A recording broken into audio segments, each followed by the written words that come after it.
What's up, friends? I'm Jonathan Miller, and welcome back to Jonathan Miller Music, where we help each other become better artists. Taylor Swift's 11th studio album, The Tortured Poets Department, is finally out into the world, and in the few short weeks it's been, the album is already making waves and shattering records. Taylor Swift is an impeccable artist and someone I've spent quite a bit of time talking about, and that's because, well, there's always so much to discuss. If you've watched my content for a while, you'll know that I have made several videos in the past talking about color theory and symbolism in music. So today I wanted to start a brand new series. And who better to start a brand new series with than Taylor Swift? So today we're gonna take a look at the Tortured Poets Department and see how color theory and symbolism works in regards to the album, songs, subject matter, and aesthetics to communicate certain messages to the audience. So hit the like button and subscribe if you're new so you don't miss my future uploads. Leave me a comment telling me your thoughts on the Tortured Poets Department, or leave a suggestion as to which Taylor Swift album color we should dissect next. With that out of the way, let's get into it. An album cover is one of the main visual components to a record, outside of music videos and promotional artwork. The official album artwork of the Tortured Poets Department, which is the manuscript variant, utilizes a black and white aesthetic, with white being the dominating color, highlighted in things like the white border, the pillows, and bed. Of course, there is a dose of sepia tone in there, but we're gonna ignore that for a moment and we'll come back to it. Utilizing the white heart in her social media posts, Taylor Swift is making it clear that white is the chosen color for the Tortured Poets Department. But why? Especially when we factor in the anthology. If you're unaware, every Taylor Swift album has an associated color with it, and these color associations have been true for a number of years. Taylor Swift, her first album is green, Fearless is yellow, Speak Now is purple, Red is red,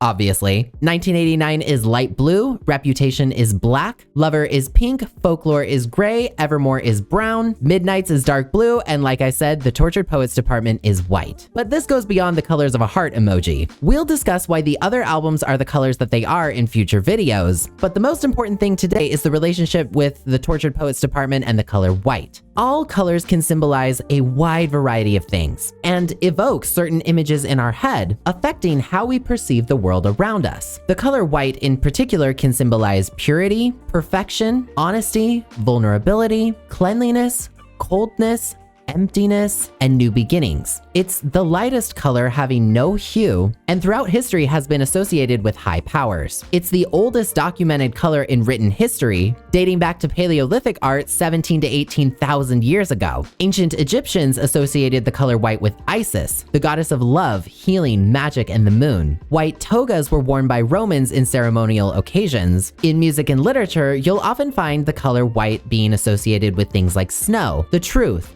our eyes, clouds, paper, and more. A few famous songs that utilize the color white are the holiday song White Christmas, Black or White by Michael Jackson, or even Taylor Swift's own White Horse from Fearless. White is a very significant color and a source for great metaphor throughout thousands of songs all over the world through history. And you can make history with DistroKid. DistroKid is one of the best and leading online music distribution platforms on the market, helping independent artists like you and me get our music up on places like Spotify, Apple Music, Tidal, and more. For one small yearly price, you can distribute as much music as you want without breaking the bank. DistroKid's got 3 awesome membership tiers for you to choose from, and depending on which one you decide is the right plan for you, you'll also gain access to a wide library of additional features. One such feature is called Distro Lock. Distro Lock makes it very difficult for anyone else to try and upload your music to a digital platform. Distro Lock creates a special acoustic fingerprint unique to your music within its metadata that basically notifies you if someone tries to distribute your music illegally. Distro Lock can also detect alterations, like if your song has been pitch shifted, sped up, or slowed down, and it can also block unauthorized releases on your behalf. Music theft is rare, but if you want to be on the safe side, this tool is available for you to use if you'd like. So use my special VIP link to save yourself 7% on your first year's membership with DistroKid.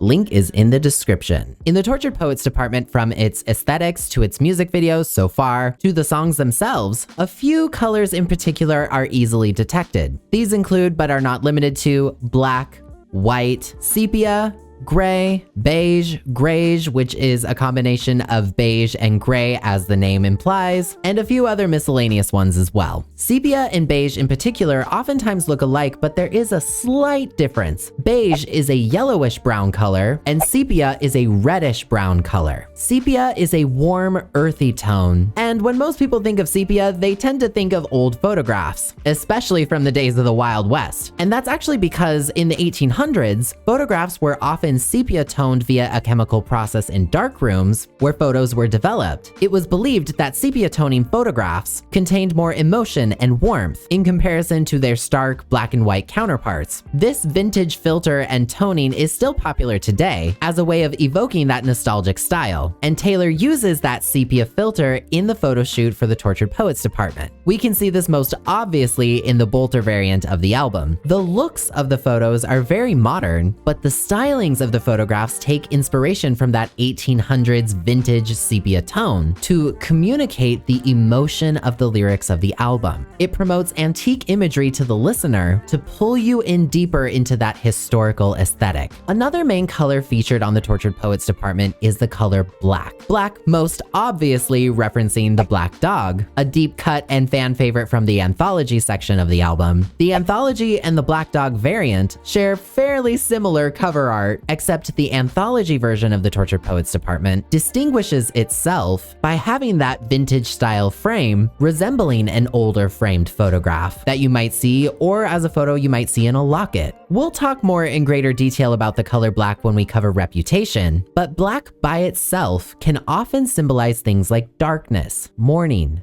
death, evil, elegance, wealth, power, etc., depending on the context. In Taylor's song How Did It End, found on the anthology portion of the Tortured Poets department, Taylor sings about a love lost dying. The opening line, "We hereby conduct this post-mortem," is commentary on the song's main subject, which is coping with people's over-analysis of relationships that end. It's a somber, sad track that feels very dark. Darkness and death are associated with the color black. So Taylor, in this case, is using black for the Tortured Poets department, not only to communicate the hollowness of the album's overarching emotion, but it's also used to communicate to the listener how powerful that emotion is. It's overwhelming, it's suffocating. Black is used to showcase how deep the emotions run in the lyrics of the album. The other color that dominates the Tortured Poets department is the color gray, found most easily on the Albatross variant. Gray can symbolize neutrality, boredom, indifference, old age, intellect, and more. Gray can also symbolize depression. The Tortured Poets department deals a lot with feelings of depression, so it's really no surprise that Taylor uses the color gray in the album's aesthetics. Gray exists between black and white. Think about the phrase, the gray area. Black and white are opposites of each other. Gray, however, is where the two overlap. It's the place in between where it becomes difficult to distinguish what is deemed right and what is deemed wrong. The gray area is blurring the lines. With the Tortured Poets department, there are several lyrics and songs that discuss being in a relationship with someone that's probably not very good for you. It has some happy moments. It has some sad moments. It has its depressing moments. It has its angry moments. The whole album exists in a gray area. The whole album exists between the black and white of right and wrong. It's not designed to be easily deciphered as to what song is about who, because that's not what the album is about. The album exists around a question of what is right and what is wrong, which changes depending on the feeling and emotion that you're experiencing. I said it in my album review, this is her grief record. But that being said,